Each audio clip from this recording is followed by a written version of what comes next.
sambahin ang iyong dakilang pangalan. Kahanga-hanga ka. Let everything that has breath praise the Lord. Hallelujah. Magandang umaga po sa lahat ng mga kapatid sa Panginoon sa Mighty Warriors Christian Fellowship. Magandang umaga sa mga kapatid sa Doha, QICM, at ang mga kaalsad group ko dati, dyan pa rin sa Doha. Sa lahat po na nai-forward ang pag-aaral na ito, magandang umaga po at welcome ang bawat isa na makasama sa pag-aaral. Marami po salamat na ang salita ng Diyos ang pangpalakas ng loob natin araw-araw, pagkain ng ating spirito. Tayo po'y manalangin. Nagagalak kaming muli na magkasama-sama sa pag-aaral ngayong umaga. Mapurihan ka, maparangalan ka sa amin pong kalagitnaan, Panginoon. Anumang mga bagay na nasa puso't isipan namin, ito'y ibinababa muna namin sa inyong harapan. Magawa po muna namin ang mga bagay na karapat-dapat at kasiyasiya sa inyo. Ikaw ang una sa aming buhay. Maraming salamat sa banal na spirito na nagtuturo sa amin ng lahat ng ito. Pinararangalan ka namin at dinadakila aming Diyos Ama sa pangalan ng aming Panginoon Kristo. Amen. Amen. Good morning, Sister Evelyn Oblea. Ayan po. So kahapon po ang ating huling talata na pinag-aralan ay naririto sa Lucas, ika-6 na kabanata, talatang 22-23. So ulitin po natin yan, basahin. Luke chapter 6 verses 22 and 23. Ganito po ang sabi ng Panginoon: Maggalak kayo at lumukso sa tuwa kung ito'y mangyari, sapagkat malaki ang inyong gantimpala sa langit. Gayon din ang ginawa ng kanilang mga ninuno sa mga propeta. Ngunit sa aba ninyong mayayaman ngayon. Teka po, naging verse 24 na ako. 22 and 23 lang. 22 and 23. Basahin ko pong uli. Luke chapter 6 verse 22. Mapalad kayo kung dahil sa anak ng tao kayo'y kinapopootan, ipinagtatabuyan at inaalimura ng mga tao. Sorry po. At pati ang iyong pangalan ay kinasusuklaman. Magalak kayo at lumukso sa tuwa kung ito'y mangyari, sapagkat malaki ang inyong gantimpala sa langit. Gayon din naman ang ginawa ng kanilang mga ninuno sa mga propeta. So ito pong talatang ito ay ipinapahayag ng Panginoon na mapalad ang mga taong sumusunod sa Kanya. Lalo na po sa talatang ito, sabi niya, kung tayo ay pinapersecute, ika nga.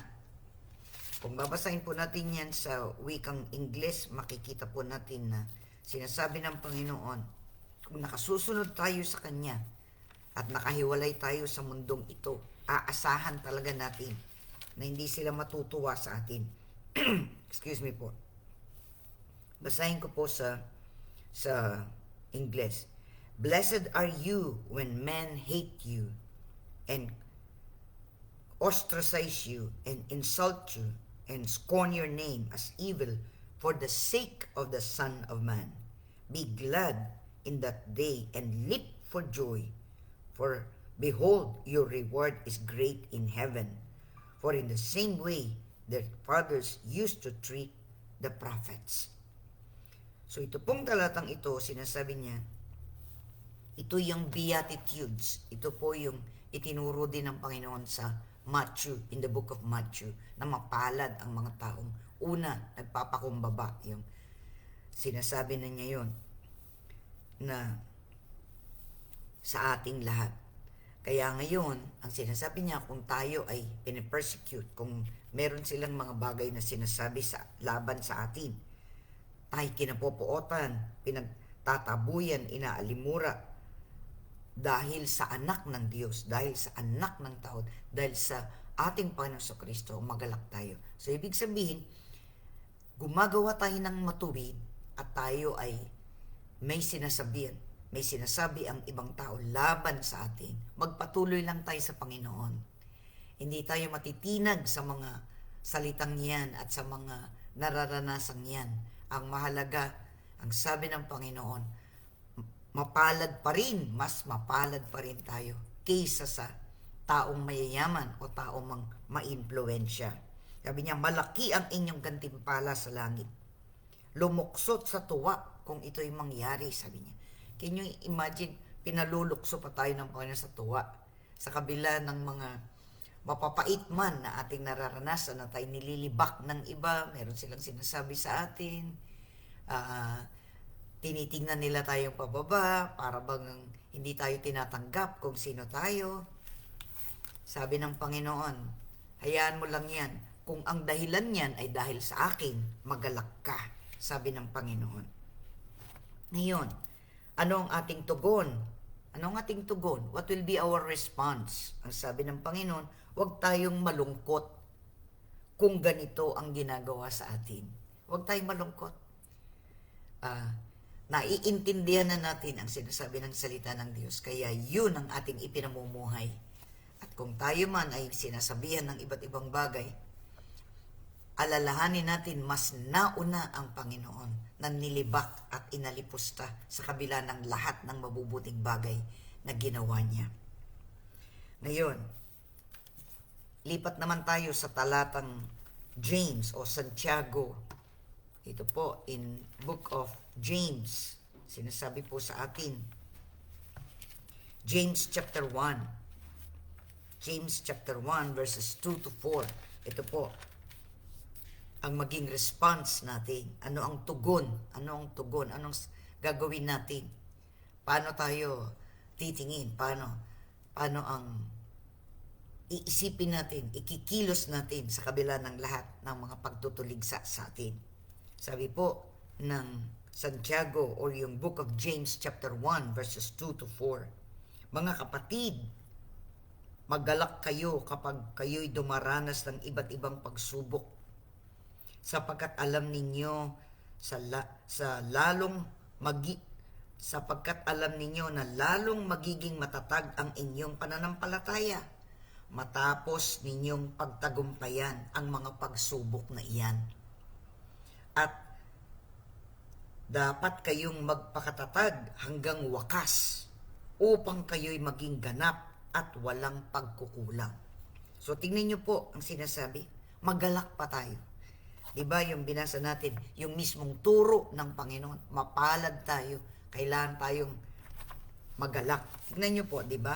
Kumpara natin yung sinabi ng Panginoong Kristo mismo, ang ating Panginoong Diyos, Diyos na nagkatawang tao, sinabi niya, itinuro niya, mapalad kayo kung dahil sa anak ng tao, kayo'y kinapupuotan, ipinagtatabuyan at inaalimura ng mga tao, at pati ang inyong pangalan ay kinasusuklaman. Magalak kayo at lumukso sa tuwa kung ito'y mangyari sapagkat malaki ang inyong gantimpala sa langit.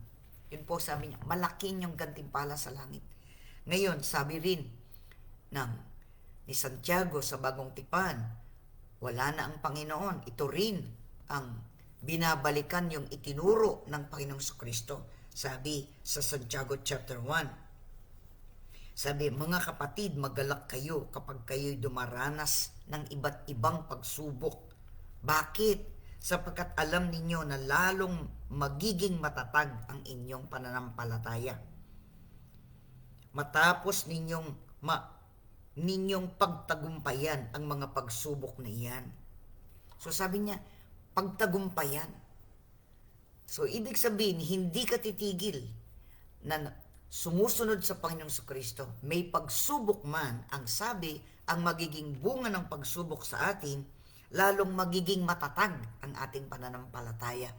Kaya imbes na panghinaan tayo ng loob, pinatatatag tayo ng Panginoon sa pamamagitan ng mga pagsubok na iyan. Kaya sabi niya, matapos ninyong pagtagumpayan. Ibig sabihin, ang isang mananampalatayang dumadaan man ng pagsubok, hindi umuurong yan, hindi sumusuko yan, nagpapatuloy siya pasulong, hindi paurong. Kaya yan po ang purpose ng Panginoon. Kaya sabi niya sa atin, na ang saloobin natin, ano ang nasa damdamin natin, nasa puso natin, magalak pa tayo. Purihin ang Panginoon, dakilain siya. Kanina pong umaga, napakaganda po ng sinasabi ng Panginoon sa kanyang mga salita.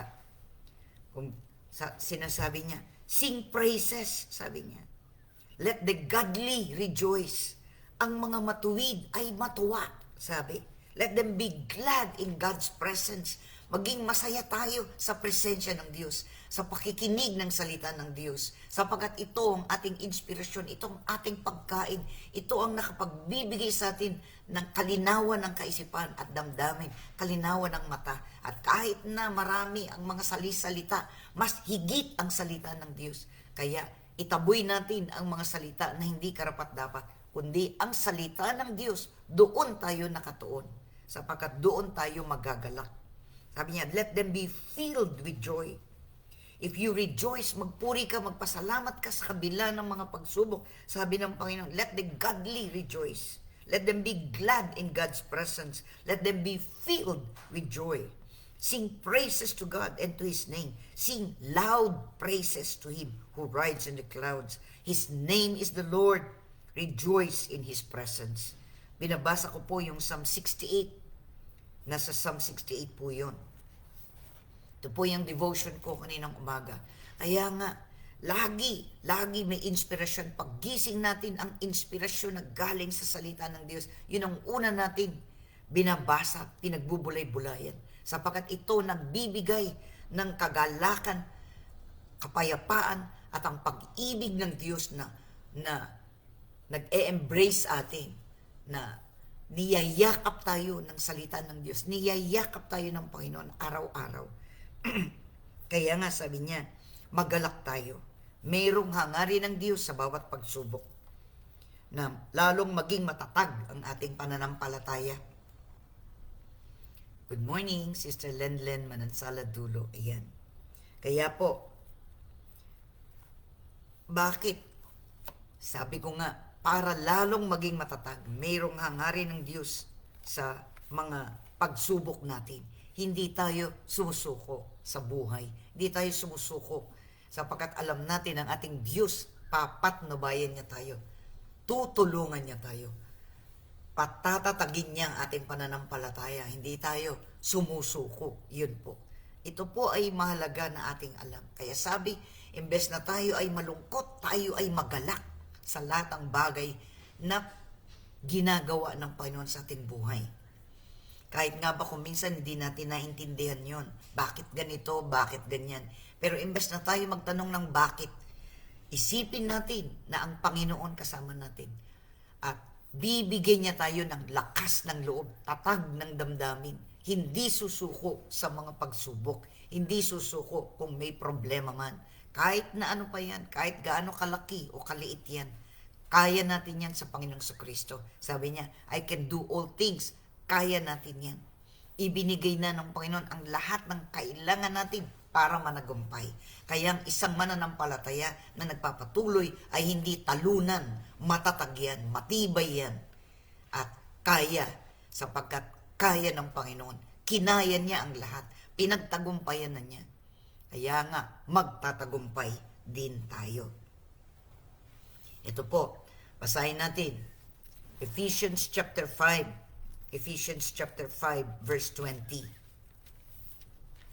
Dito naman po tayo. Kanina, nagsimula tayo sa Lucas chapter 6, verses 22 to 23. Tapos, binasa natin yung Santiago chapter 1, verses 2 to 4. At ngayon ay Efeso sa Tagalog na Bible. Efeso, 5 kabanata, talatang 20. Ang sabi po ng Ephesians chapter 5 verse 20, lagi kayong magpasalamat sa Diyos at Ama dahil sa lahat ng bagay sa pangalan ng ating Panginoon Kristo. Laging magpasalamat. So, imbes na nagrereklamo, laging magpasalamat. Yan po ang attitude, yan po ang kaugalian ng isang tunay na sumusunod sa Panginoon. Imbes na laging negatibo ang lalabas sa ating bibig, huwag nating palabasin ang mga negatibong bagay ng pagrereklamo sa ating bibig, kundi sabihin natin, Panginoon, kaya mo ito, Kaya natin ito, magagawa ko ito, sapagkat ikaw ang nasa buhay ko. Hindi ako susuko kahit na ano pa, sapagkat ikaw ang nagpapalakas ng damdamin ko, nagpapalakas ng loob ko, nagpapalakas ng katawan ko. Kaya natin ang mga bagay na yan, kahit na ano pa yan. Sabi niya, imbes na tayo ay nagrereklamo sa mga sitwasyon natin, lagi tayong magpasalamat. Yan po ang advice ng Scripture. Ito po ang sinasabi ng salita ng Diyos. Lagi kayong magpasalamat sa Diyos. Hindi ka nagpapasalamat sa mga iba't ibang bagay. Sa Diyos ka nagpapasalamat. Siya ang nagbigay ng hininga sa atin. Siya ang nagbigay ng buhay sa atin. So anumang kinikilos natin, kailangan laging nakapataas. Purihin at luwalhati ng Diyos. Kahit na anong sirkumstansya niyan. Gumagaan ang loob natin kapag lagi tayo mapagpasalamat. Bumibigat ang loob natin sa mga pagsubok kapag umiiyak lang tayo at hindi tayo kumikibo, yung ganun. Imbes na tayo hindi kikibo at manlulumo sa mga pagsubok, itaas natin ang ating tinig, sabihin natin, purihin ka, Panginoon, sa kabila ng lahat ng ito. Sasambahin kita, pararangalan kita, pasasalamatan kita. Pagkatapos niyo pong sinabi yun at patuloy na sinasabi sa iyong puso, magaan ang lahat. Hindi mabigat. Nagiging mabigat sapagkat inaangkin mo lahat yun. Para bagang kawawa ka na, hindi ka karapat-dapat, marami ka ng, ang dami mong mali o kung anumang bagay na iisip mo. Hindi po ganoon. Isipin natin ang Panginoon kasama natin. Nagtagumpay siya, magtatagumpay din tayo. Tayo'y sumusunod sa Kanya. So tayo ay pinalalakas niya ang ating loob. Kaya sabi niya, Ephesians chapter 5 verse 20, lagi kayong magpasalamat sa Diyos at Ama dahil. So may dahilan. Hindi ka lang basta nagpapasalamat. May dahilan dahil sa lahat ng bagay. Kahit na ano pa. Kahit na ano pang bagay yan. Sabi ng Panginoon, rejoice! Tayo magalak. Minsan po aking apo nagtatanong, ano yung rejoice? Tinanong po niya sa akin. Kaya, purihin ng Panginoon, yung mga salitang yun, para sa Panginoon yun. At yun ay mga salita, panlangit, yung rejoice, yung laging magalak, panlangit ng mga salita yan. Hindi yan panlupa. Dito sa lupa, reklamo, kabaligtaran ng lahat. Pero ang salita ng Diyos ang nagbibigay sa atin ng tuntunin. Anong ating susundin? Anong ating madadama? Anong ating maiisip? Iyon ang itinutuwid ng Panginoon sa atin. Kaya sabi niya, lagi kayong magpasalamat sa Diyos at sa Ama dahil sa lahat ng bagay sa pangalan ng ating Panginoon Kristo. So, may dahilan sa lahat ng bagay, magpasalamat sa pamamagitan ng Panginoon Kristo. Napagtagumpayan niya, mapagtatagumpayan natin. Yun po yung Ephesians chapter 1, verse 20. Yun namang 1 Thessalonians chapter 5, verse 18. Una Thessalonica. Yun po ang sinasabi sa atin. 1 Thessalonians 5:18. Ito po ang susunod na talata na nagsasabi sa atin ng mga bagay niyan. 1 Thessalonians chapter 5 verse 18.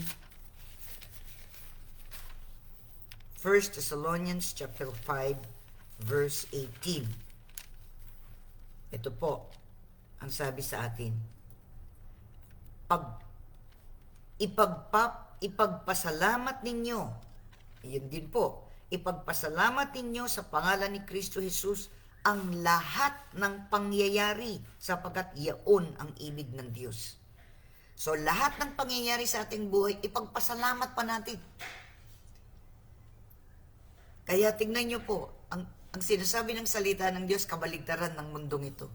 So sino sinusunod natin? Ang Panginoon ba o ang mundong ito? Kung tayo sumusunod sa mundong ito, kamukha na rin tayo ng lahat ng tao. Laging reklamo, laging negatibo, laging sinasabi, kulang. Pero sa Panginoon, sapat.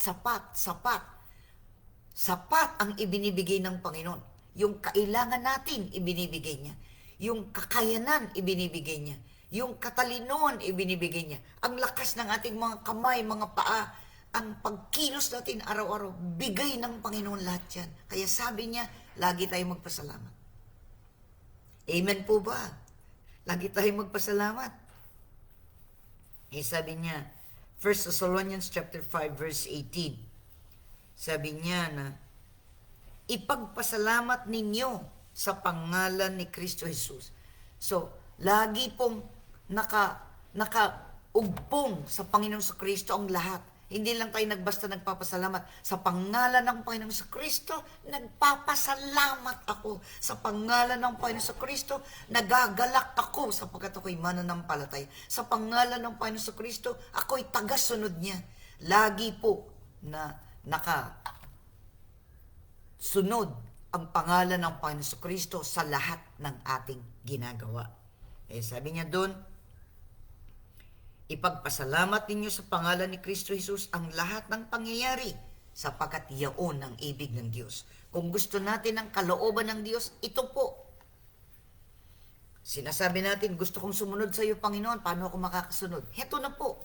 Sa pamumuhay natin araw-araw, laging magpasalamat, laging may dahilan kung bakit yung binigyan tayo ng hininga ng Panginoon, binigyan tayo ng araw na ito. Ipagpasalamat natin yan sa pangalan ng Panginoon sa Kristo. Any opportunity to rejoice and to thank the Lord, do it, gawin natin. In everything, sabi niya, give thanks in everything. Dami po nun, ano? Bakit mahalaga ang ganito na pagtugon natin? Our response, because this is the will of God in Christ Jesus, that we rejoice in spite or despite all the circumstances surrounding us. We are the light of this world. Tayo ang ilaw ng sanlibutan ito. Tayo ang asin ng sanlibutan ito. Kaya tayong pampalasa, tayong ilaw, tayong tinitingnan. Kaya nga, kapag ang nakikita nila sa atin ay nakikita rin nila sa iba, anong pagkakaiba natin? Kaya nga, iba tayo. Iba talaga tayo. Hindi tayo kamukha ng mga taga-mundo lang na nabubuhay dito ng pansariling kapakanan. Tayo kakaiba. We are different because we are followers of the Lord Jesus Christ. We are disciples of the Lord Jesus Christ. Kaya kakaiba tayo. Huwag ka nang magtaka doon. Yan talaga ang nais ng Panginoon natin. Everything, we praise the Lord, we thank the Lord, we acknowledge His power, we acknowledge His holiness, we acknowledge His greatness, we acknowledge that He is a God who is awesome, wonderful. His words are alive. Yan po ang mahalaga sa atin bilang mananampalataya. Ngayon, ang tanong, good morning, Sister Maricel Gumulo Tolentino yan. Ngayon, ang tanong sa atin ngayon, bago tayo magtapos, mayroon bang pangyayari sa ating buhay na hindi mo nagawang magpasalamat sa Diyos? Hindi ka nagpasalamat sa Diyos? Meron ba? Isipin po natin. Meron bang pagkakataong hindi ka nagpasalamat? Ano ang naging bunga nun sa iyo?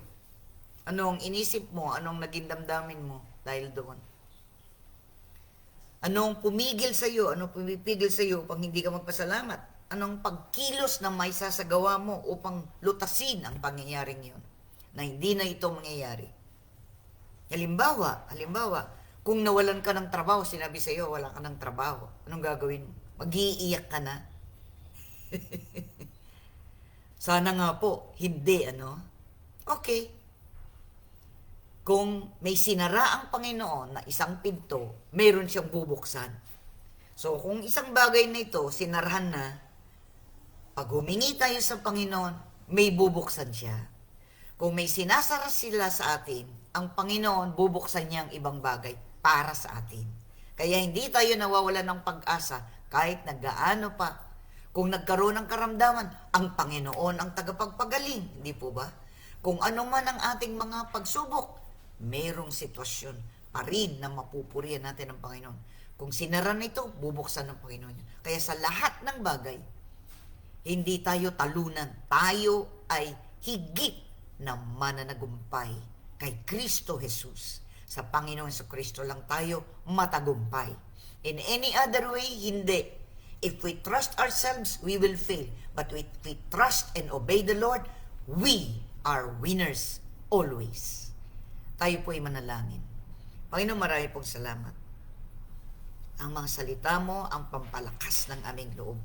Maraming salamat sa katalinuhan, kakayanan, sa emosyon na ibinigay mo. Magkalakip-lakip ito at maisuko namin kung meron mang kaming bagay na inaalala pa, meron kaming bagay na ipinagdududa pa. We trust you, Lord. Isinusuko namin ito sa iyo. Kaya sabi mo, Panginoon, kailangan kaming may kagalakan sa aming puso. Kailangan kaming magpasalamat palagi. Gawin mo po yun sa aming buhay, Lord. Ipaalala mo palagi that there is always a reason to rejoice in your presence.